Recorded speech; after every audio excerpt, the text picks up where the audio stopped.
everyone, welcome back to our channel Login 8. In this video, I will tell you what does the green dot on Snapchat mean. So if you want to know what does the green dot on Snapchat mean, this video is just for you. Make sure to watch this video till the end. So first of all, let me open Snapchat. Now if you go to the chats, here you can see several people's profile and you can see green dot on their profile. The green dot on Snapchat, known as the Snapchat cameo, typically indicates that a user is online and currently using the app. However, seeing a green dot when you receive frequent snaps from someone you're not friends with might be a bit of confusion. The green dot appears on the profiles of friends who are currently active on Snapchat. It's meant to indicate that the person is online and might be a good time to send them a snap or start a chat.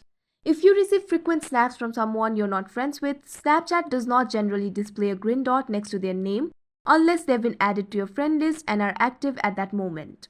So basically, the green dot means that the person have been active recently or is currently active. But if you do not want the green dot showing on your profile, you can always disable the activity indicator.